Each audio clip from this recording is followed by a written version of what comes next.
నమస్కారం ఘంటారావానికి స్వాగతం. ముందుగా ప్రధానాంశాలు. ప్రధానిగా రికార్డు సృష్టించిన మోదీకి ఎన్డీఏ పక్షాల అభినందన. ప్రత్యేక తీర్మానం ప్రవేశపెట్టిన సీఎం చంద్రబాబు. అమరావతికి మరో 2 కేంద్ర ప్రాజెక్టులు మంజూరు. 2534 కోట్లతో చేపట్టేందుకు గ్రీన్ సిగ్నల్.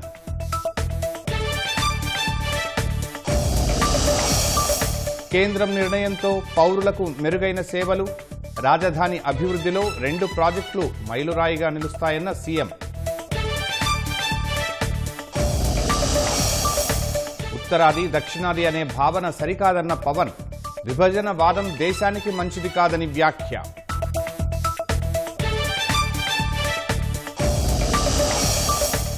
విశాఖ ఉక్కు ప్రమాద బాధితులకు జగన్ పరామర్శ. స్టీల్ ప్లాంట్ పేరు పలికే అర్హత కూడా వైసీపీ నేతలకు లేదన్న మంత్రులు.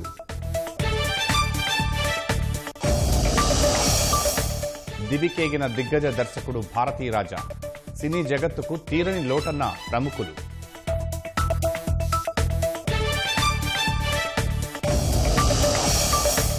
ఇరాన్ వైఖరిపై మరోసారి ట్రంప్ మండిపాటు. ఒప్పందం జాప్యం చేస్తే తగిన మూల్యం తప్పదని హెచ్చరిక.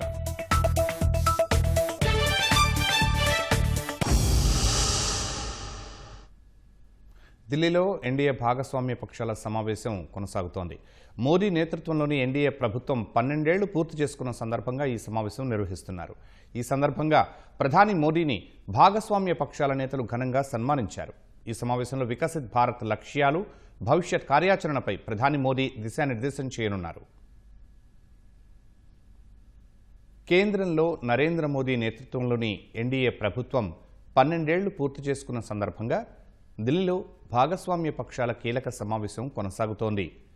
బీజేపీ సహా ఎన్డీఏ మిత్రపక్షాల ముఖ్య నేతలు ఈ సమావేశానికి హాజరయ్యారు. ఎన్డీఏ అధికారంలో 22 రాష్ట్రాల ముఖ్యమంత్రులు, ఉప ముఖ్యమంత్రులు కూడా పాల్గొన్నారు. దేశంలో ఎన్నికైన ప్రధానిగా అత్యధిక కాలం కొనసాగిన ఘనతను మోదీ సొంతం చేసుకోవడాన్ని పురస్కరించుకుని ఎన్డీఏ పక్షాలు ఆయన్ను అభినందించి సన్మానించాయి. ఇందుకు సంబంధించి ఏపీ సీఎం చంద్రబాబు ఓ ప్రత్యేక తీర్మానాన్ని ప్రవేశపెట్టారు. Before this August House gathering, resolution of gratitude, a historic tribute to India's longest serving continuously elected Prime Minister Sri Narendra Modi ji. The right leader at the right time, at the right place, Narendra Modi ji as Prime Minister of this great nation. That is his strength. He is both our anchor and our innovator. Working with a single agenda, that is nation first. A principle that all of us has constantly keep it in mind. Entire nation has to follow. 21st century belongs to Narendra Modi ji. 2001 he elected as Chief Minister. Now nearly 25 years. Sometimes I am also introspecting myself. How he is able to live up to the expectations of the people. That is very, very important. That is the leadership Honorable Prime Minister is having. Today, the world is in turmoil. Wars, fractured supply chains, energy markets in turmoil, facing aging problems, major economies slowing, uncertainty on every continent. This very year, conflict near the Strait of Hormuz pushed oil towards $144 a barrel. We are importing nearly 85% crude oil. The disruption could have been more severe, yet inflation held at around 3.5%, among the lowest in all major economies in the world. That is the leadership our Honorable Prime Minister is providing. A proven performer, as Chief Minister, and now as Prime Minister, Narendra Modi ji continues to demonstrate the same spirit, same creativity, same spirit of innovation. Never I have seen him as tired for the last so many years. Always he is energetic. Not only energetic, he will give energy for others. That is how he is maintaining himself. First time, Narendra Modi ji is equal to any leader in the world. I can say very clearly, all surveys are indicating who is very popular leader globally. That is our Honorable Prime Minister. That is our pride for the nation. We are very happy for that.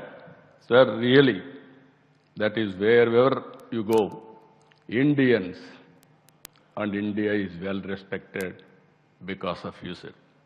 Our goal is to become #1 economy globally. That is possible only through our Honorable Prime Minister Narendra Modi ji. It is going to happen one day. This is India's defining moment, the beginning of a golden era. Our faith in his leadership is complete. Our commitment to the people unwavering. Our resolve to build a Vikasit Bharat by 2047 unshakable. Vande Mataram, Jai Bharat, Jai Hind.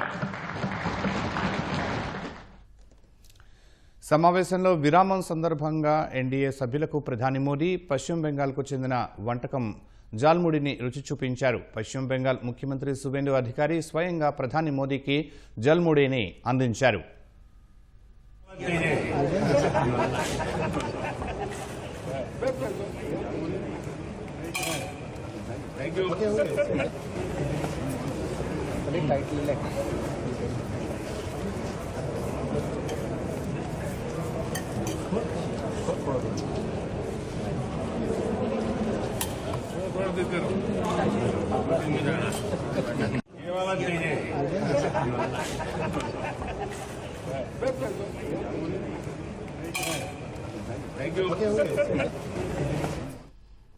NDA ముఖ్యమంత్రులు నాయకులు తెలిపిన ఆత్మీయ శుభాకాంక్షలకు X వేదికగా ప్రధాని మోదీ ధన్యవాదాలు తెలిపారు.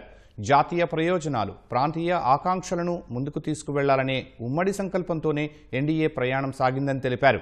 ఈ స్ఫూర్తి ప్రజాస్వామ్యాన్ని బలోపేతం చేయటం సహా సహకార సమాఖ్యవాదాన్ని పటిష్టం చేసి అభివృద్ధిని వేగవంతం చేసిందని వివరించారు. దేశ సేవలో వికసిత్ భారత్ ఆశయ సాధనలో మరింత నూతన ఉత్తేజంతో కలిసికట్టుగా పనిచేస్తూనే ఉంటామని పేర్కొన్నారు.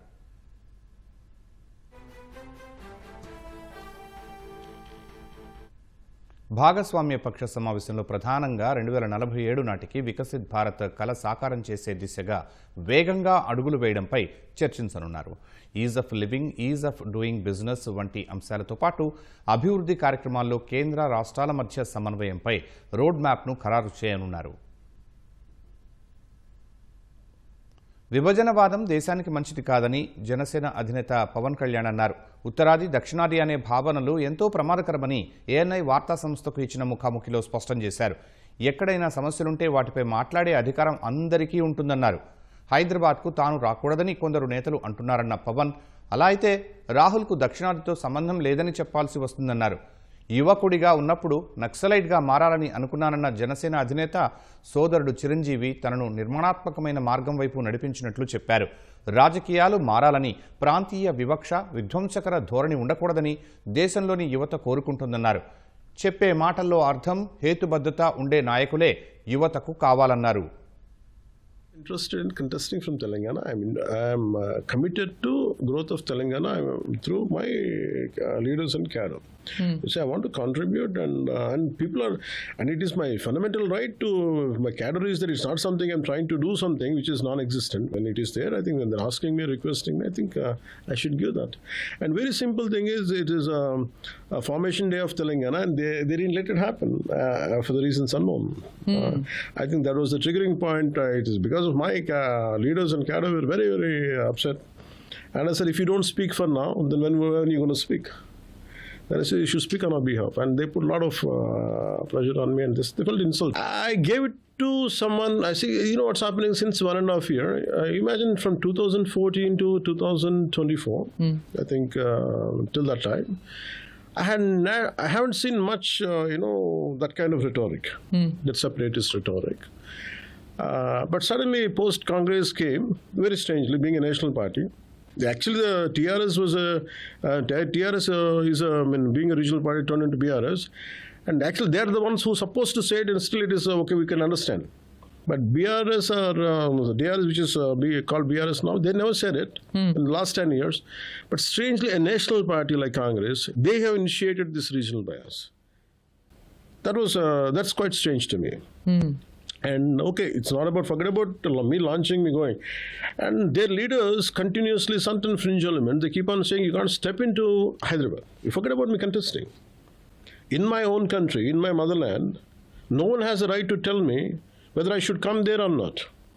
Even when I got operated, a few fringe elements were saying, I think supporters of Congress, I think, they were saying, you're not, so why the hell are you coming to Hyderabad? This is not your home. I think for me, my anger was, I want to establish my fundamental right. This is my motherland. I will exercise my right. No one has the right to tell me whether you could come here or not. I'm not asking anyone's permission. And that's the reason I said, this is not your Jagier. This is my motherland.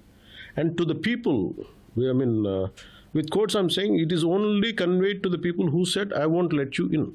They won't let me in. To them, I address this. So that means I had to go and work for Telangana. You're aspiring. I'm not aspiring for any post. No. There is no such thing as succession issues or nothing. There is no such thing. Because both of you are the same kind of age group, I guess that's why. I don't look at it that way. In fact, for me, fundamentally, I came with the concept of nationality, with a kind of social harmony. Otherwise, I would not have taken this much time. I had the opportunity, even in PM in 2009, I had the opportunity to contest in Hyderabad itself, even in Andhra itself.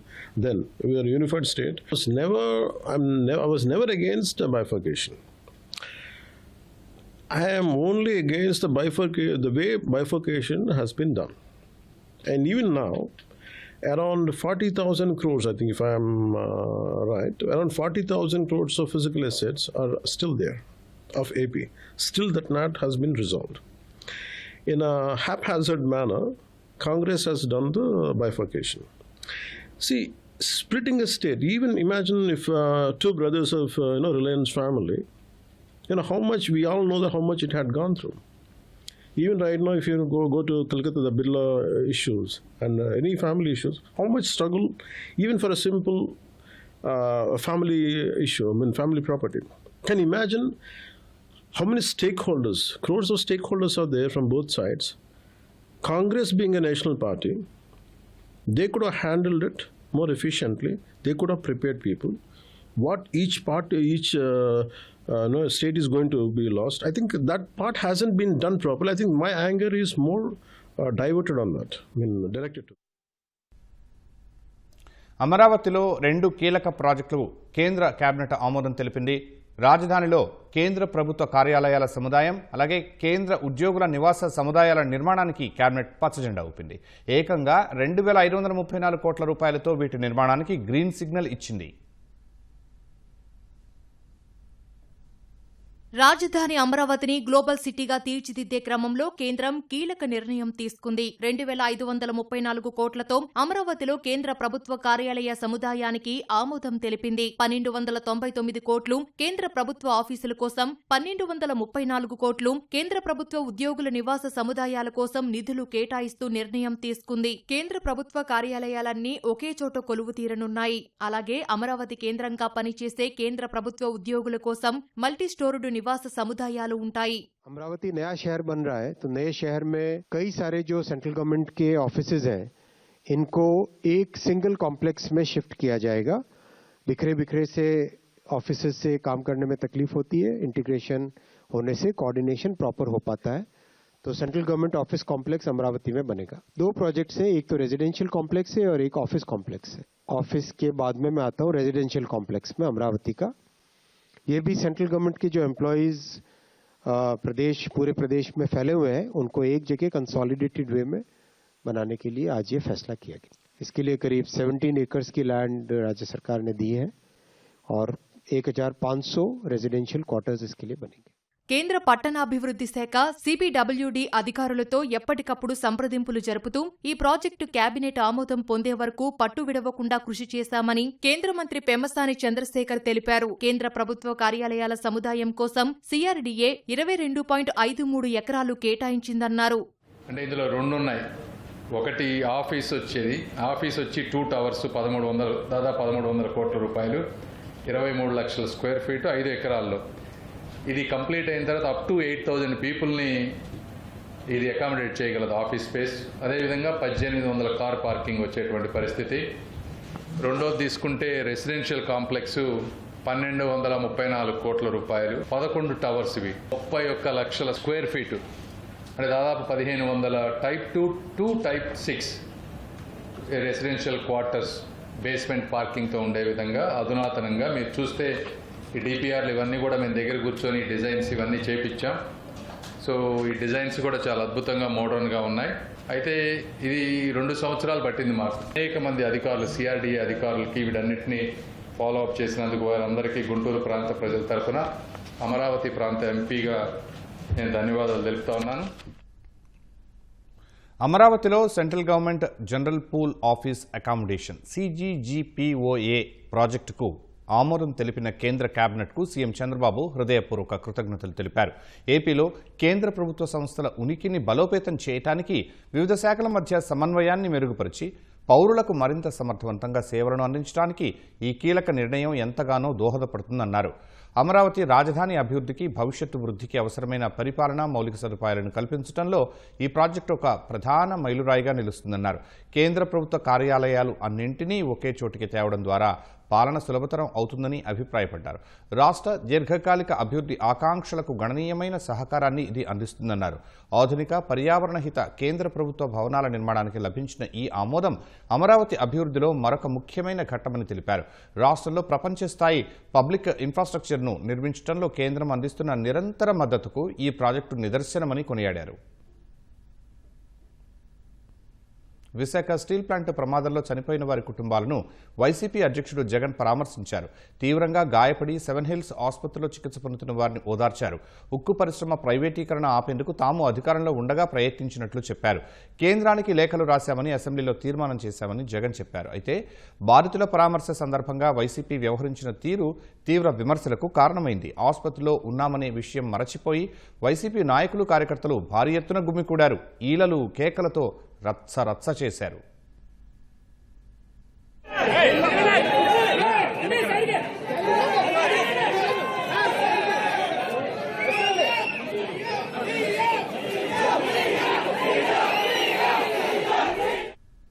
Iran సైన్యం ప్రస్తుతం పూర్తి గందరగోళంలో ఉందని America అధ్యక్షుడు Donald Trump విమర్శించారు.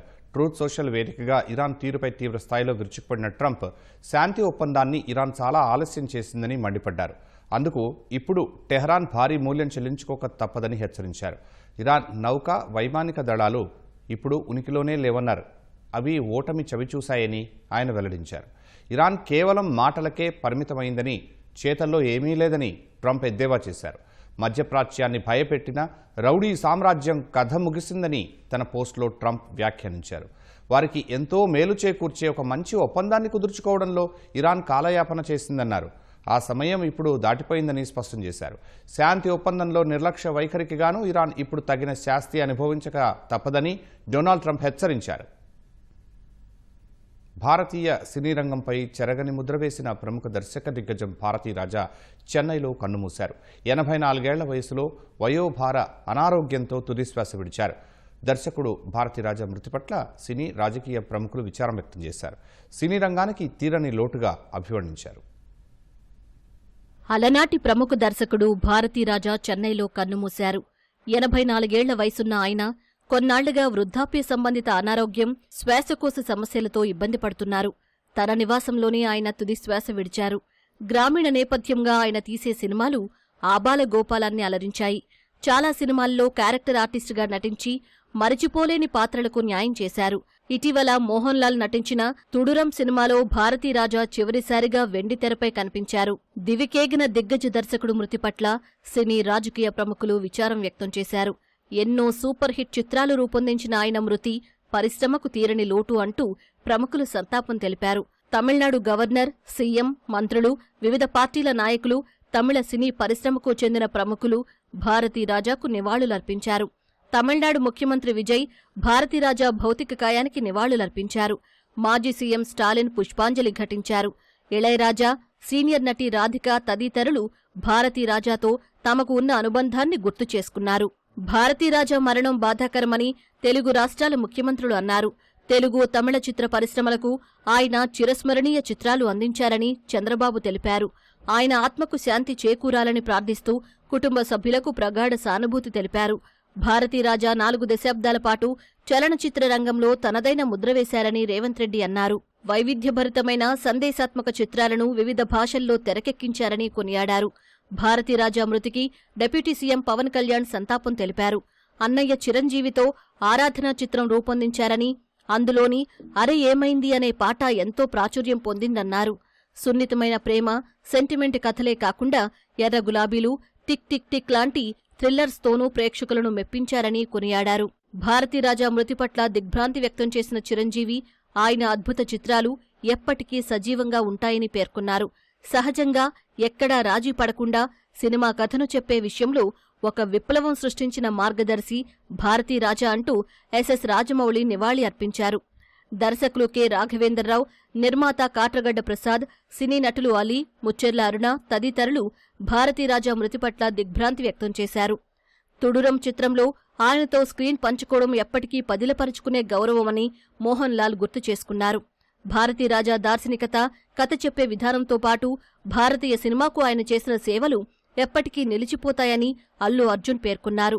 భారతీయ చిత్రసీమలో ఆయన సినిమాలు ఓ బెంచ్ మార్కుగా నిలిచాయన్న నటి ఖుష్బూ, భవిష్యత్తులో రానున్న సినిమాలకు ఆయన చిత్రాలు నిఘంటువులా ఉంటాయని కొనియాడారు.